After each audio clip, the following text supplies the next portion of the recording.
Hello everyone, Steve here with another update on my project to bring my health back. Today is January 23, 2019. It's a nice snowy day out there. I'm sitting here having a cup of Keto coffee. I thought I would do a video first thing this morning before I started work on the homestead. I have a couple of victories to share with you.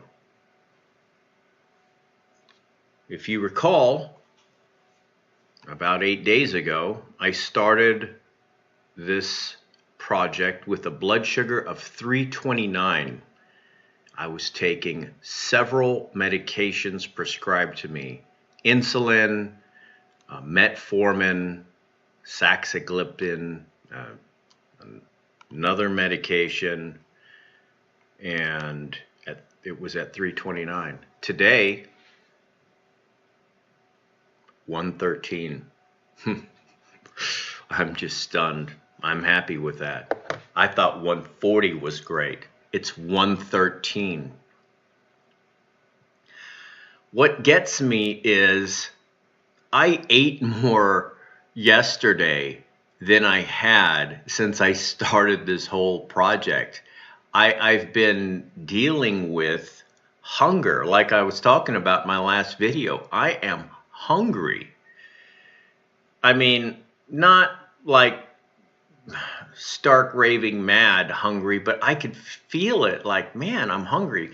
And I'm going to tell you one of the things that might have attributed to it. I had ran out of the cream of tartar I was using for my potassium, and that was on Monday or Sunday.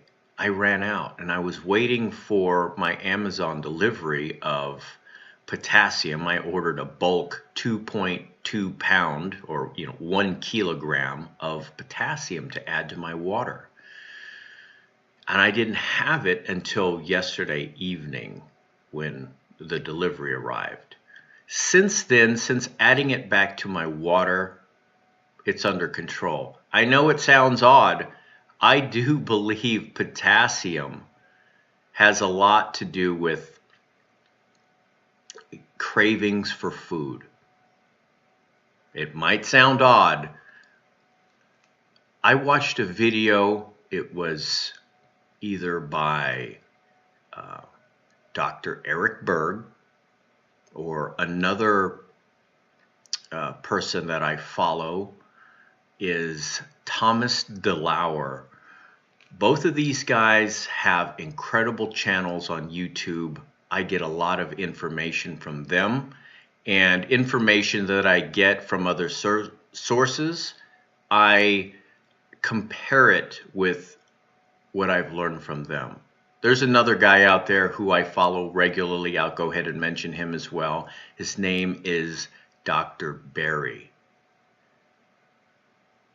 Great guy, good information. In any case, I believe one of the personalities had mentioned how potassium is linked with cravings for sugar or things that put sugar into your bloodstream. I know all of them have spoken about potassium and the need for it. In fact, I just watched a video by Dr. Berg this morning on the need for potassium and what it does to your body. And it just blew my mind that the refined processed white sugar is stripped of potassium. So you basically get starved for it, whereas things like molasses and some kind of raw cane sugar, it has the potassium in it. Interesting stuff, very interesting. But for now, I'm staying away from all sugar. In fact, just to let you know, I have the xylitol, stevia stuff. I'm not even using that. I've put them away. I don't think I want to be tempted with sweets. So you remember my blood sugar was at 329. Now it is 113. That in itself is amazing. The other thing that I want to mention is last year, the week of Christmas, I bought myself this FitBit. I've never owned a FitBit before. I didn't think I really needed a FitBit. I bought it for myself for a Christmas present. I thought that it could help me keep on track to live a more active lifestyle. And to be honest with you, it does. I like it. I know there are Fitbits out there that could take calls and play music or whatever. I just don't want to be bothered with having to look at a device like a phone or something. I don't want to be bothered with that. Not anymore. I made my living looking at these devices, and when I'm looking down at a device, I'm inactive. Well, the Fitbit is different. I know they make the Fitbits to do all that fancy stuff. I just wanted the simple Fitbit. It's the Charge 3. It's a newer version, and it still gives me a lot of data, and it syncs to my phone. Well, I was looking at my phone this morning as it was syncing to the Fitbit, and I'll have the graphic come up here.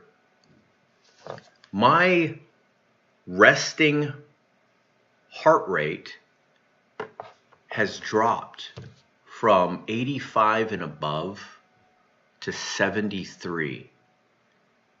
I find that amazing. Is that one of the reasons why I'm sleeping so much better? I mean, I'm getting the best sleep of my life. That's what it feels like. It's, you know, one of the other things that I do is I work out really hard. Hard for me. For the athletes out there, my workout's nothing. But it's hard for me. I work out to get my heart rate up until I'm like panting. I'm working out hard. I'm not lifting weights heavy. I mean, like a 15-pound dumbbell while I'm doing a HIIT training. And what's that? I'll do like 15 seconds of squats now, holding that 15-pound dumbbell. And I will try to do these things fast for 15 seconds. And then I'll like kind of walk in place for 30 seconds. And then for 15 more seconds, I will, until my legs are burning. My legs are exhausted now. So I can only do this leg type training every other day or every 3 days, but I still do an intensity training every day. I just might use a different body part. So that's key. I'm doing it every day between 6 or 7, and I only exercise for maybe 40-45 minutes, right? It's not sustainable for me to do an hour or two of working out. 40-45 minutes working out like my life dependent on it. I don't have time to do a lot of resting, and I mean, I'll do a set of something, and as soon as I catch my breath, I'll do another set, and I'll just keep doing it until I can't do it. And I keep envisioning, and I think this is a key point right here. I keep envisioning that I need to burn the sugar out of my system. If you're dealing with high blood sugar, you have to look at it that way. You're not just working out because you need the muscles to move or whatever. You need to burn that sugar out of your system. I used to look at it like, I got high blood sugar in my bloodstream. I don't look at it like that anymore. I look at it like this. Like my liver is filled with sugar. It's filled, this vessel, years of sugar just piled in there. And even when I eat, everything just causes more sugar to splash over into my bloodstream. So I have this vessel that's filled. And what I need to do is lower that level, lower it. It's more than just burning the sugar out of my bloodstream, because I'll always have that in my bloodstream. It is the excess. The storage containers need to be emptied. So when I eat a meal, my body has a place to put some of that extra sugar. That's just me. I like to envision how things work, and I feel comfortable with that way. I need to burn out the extra sugar out of my bloodstream. So I believe that so much that tomorrow I'm going to start a 24 to 30 hour fast. I know 24 hours is that magic window where things start happening with your body. So I'm going to have my keto coffee before 8 a.m. and then I will not take in any calories at all until noon the following day when I have my meal. So I'll forego my keto coffee on Friday morning. I'm just going to ensure that I have my water with the minerals and electrolytes. And to me, I've done the 72-hour fast. I think this little tune-up fast, I'll just call it a little tune-up fast, will do wonders. And I believe fasting needs to be a regular regimen in what I do to maintain a low blood sugar. My goal is to bring my blood sugar under 100. I'm not going to be happy until it's under 100. So, okay, well, that's it for this update. Hopefully I've given you something to think about. If you're dealing with high blood sugar, do watch some of my other videos. I'm not doing this from a doctor's standpoint. I'm a patient. My viewpoint is from a patient who's trying to make sense of it all. And I'm starting to see some good results here. And I like for anybody who's dealing with this to see good results too. That's it for now. Until next time, take care. Bye.